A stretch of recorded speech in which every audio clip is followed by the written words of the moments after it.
welcome to my local kitchen. Today we're going to be making an Italian sausage polenta casserole. You can find the recipe on my blog, Laura's Local Kitchen. So let's get started.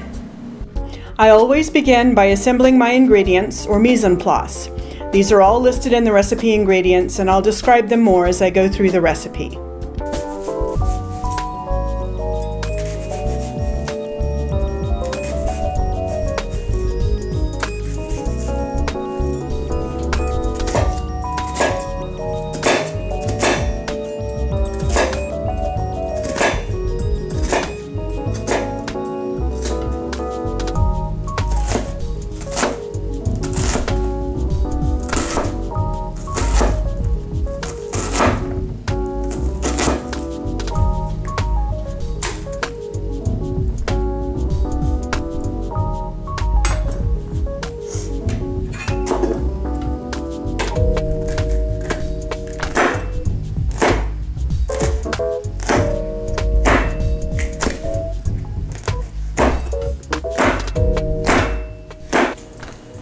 Okay, so first of all, you're going to bring your milk and your chicken stock to a boil.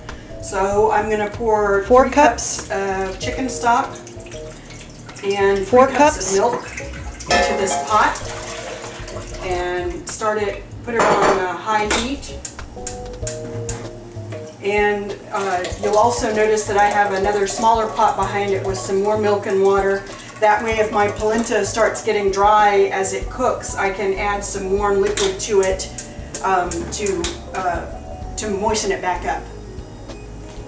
So what's the difference between cornmeal grits and polenta? On the far left is cornmeal, then grits, then polenta. I use cornmeal for baking, like for cornbread and muffins, grits for breakfast, and polenta for side dishes. I prefer my polenta finely ground and my grits more coarsely ground. There's a link on my blog to a good explanation of the three. Once the milk and chicken broth are boiling, slowly stir in the polenta, reduce the heat to a simmer, and add salt and pepper to taste. You want to cover it and come back every 10 minutes or so to stir. We'll cook this for about 30 minutes or until it's smooth and creamy. Watch the pot in the back to make sure it doesn't boil over, and if the mixture in front gets too dry, just add some of that warm liquid.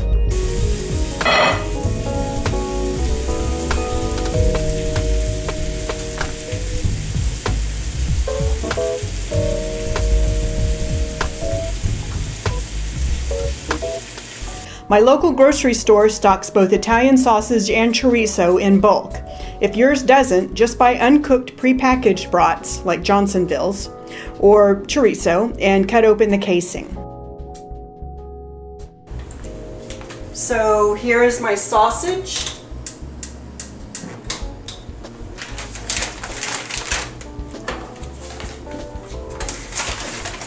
And this is my chorizo. And I'm just going to put them in this skillet and break them up with a spatula. You may see some polenta on there. That's okay. Everything's going into the same pot at the end, so it's all right. And what I'm going to do is break this up and over medium heat brown the meat.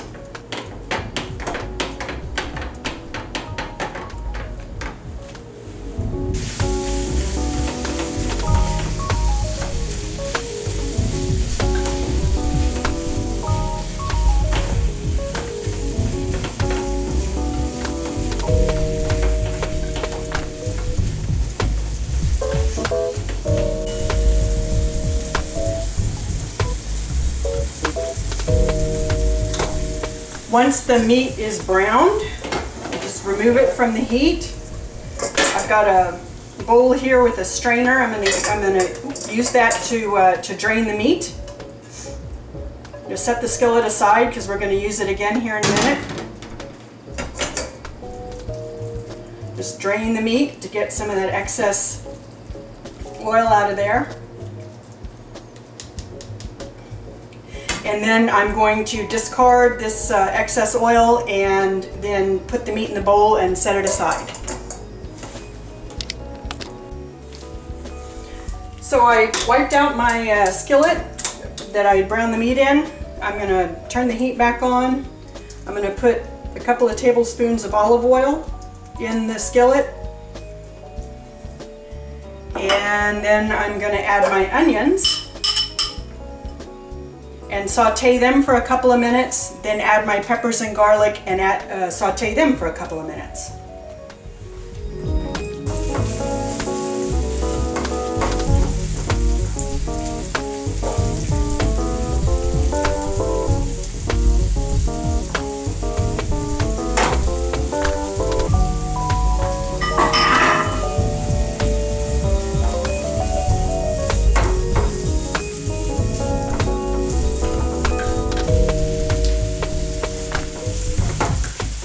Once the garlic and onions and peppers are done sauteing, just turn off the heat, get it off the heat, and let it sit. If you feel like there's too much oil in the pan, then you can just run it through a drainer and get rid of some of that excess.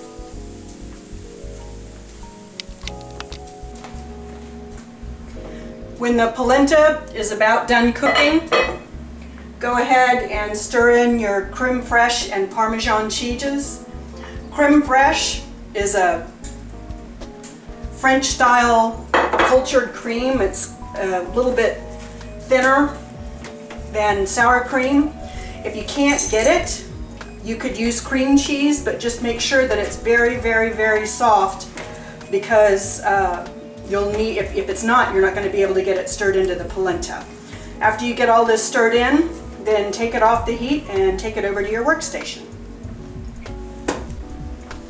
Once your polenta is done, and I did taste it to make sure it had enough salt and pepper in it, I'm going to put a little bit of the warm polenta in the eggs, just so the eggs don't scramble when I put them in. That's called tempering, and it keeps the eggs from cooking if you're putting them into something warm.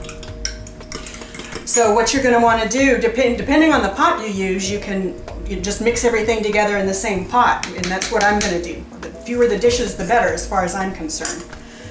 So I'm going to dump in the meat. And you don't have to dump it all in, you just put in some of it and see what it looks like, and if you want some more, you can add some more. You can always add, you can't take away. So in the chorizo, we'll start giving it a little bit of orange color, and that's good. That's the flavor. You want to stir things together very, very thoroughly, because your aim is to make this as uniform as possible. You also want to stir in your onion and pepper and garlic mixture. And the tomato sauce. And then your tempered eggs. And just stir it all together until it's very well blended. Once everything's all blended together, you want to spray your baking dish and get the mixture into the baking dish. I'm using a tin baking dish because this dish is bound for a friend in need this evening. So whenever I do that, I use a tin baking dish so nobody has to worry about getting dishes back to me. This would be easier if I had somebody to help, but right now the only help I have is a beagle, and she's not much help at all except when I spill things on the floor.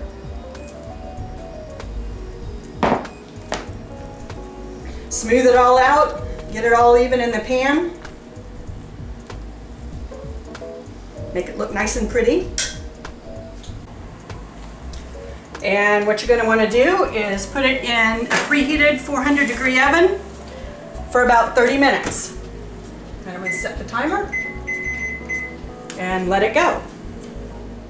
While the casserole's in the oven, take your panko breadcrumbs and your melted butter.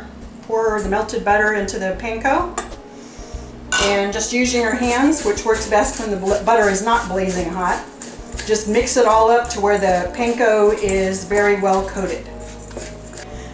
When the casserole has about 5 minutes left to go, take your panko mixture and just sprinkle it over the top.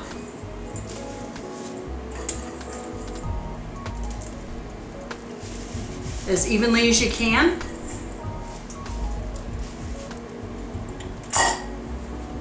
Then return it to the oven until the top is browned. And here's the finished dish. I hope you enjoy.